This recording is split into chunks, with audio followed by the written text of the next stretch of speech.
இத பார்க்கும் போது ரத்தமே கொதிக்குது. அதாவது உத்தரப்பிரதேச மாநிலம் சம்பல்ன்ற ஊர்ல சோகில் அகமது என்ற ஒரு 17 வயது இளைஞர் ஞாயிற்றுக்கிழமை ஸ்விம்மிங் பூல்ல தன் நண்பர்களோட சேர்ந்து குளிக்கிறாரு. குளிச்சதுல இந்த தப்பும் இல்ல. ஆனா குளிக்கும் போது நண்பன் ஒருத்தர் சொன்னேன் பாத்தீங்களா, அவன் நண்பன் கிடையாது, அவன் ஒரு சைத்தான். அதாவது அந்த சைத்தான் என்ன பண்ணுதுன்னா, விளையாட்டுன்ற பேர்ல அந்த வாலிபன் தலைமையில ஏறி உட்கார்ந்து அவனை உள்ள தண்ணிக்குள்ள அமுக்குது. அவன் உயிர் போக கையை தூக்கி கத்திரியா. ஆக்சுவலா அந்த பையனுக்கு நல்ல நீச்சல் தெரியும், இருந்தாலும் இவன் அமுக்கல அவனால பேசவும் முடியல, கையை காட்டவும் முடியல.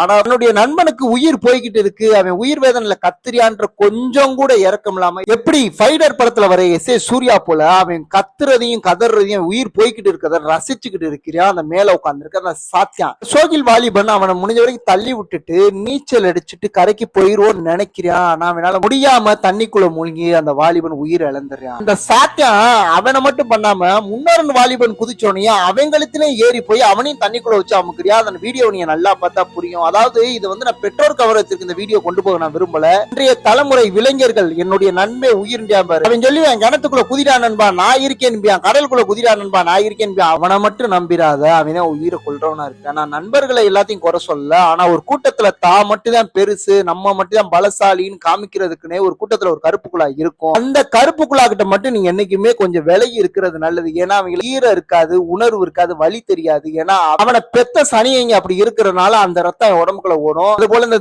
ஸ்விம்மிங் பூல்ல நண்பர்களோட சேர்ந்து குளிக்கிறன்ற பேர்ல விளையாட்டுத்தனமா போய் இந்த உயிர் போயிருச்சு. பாவம் அவங்க பெற்றோர் எவ்வளவு கவலைப்படுவாங்க. இதை பத்தி நீங்க என்ன நினைக்கிறீங்க கமெண்ட் பண்ணுங்க. ஃபாலோ பண்ணாங்க, ஃபாலோ பண்ணிட்டு பாருங்க.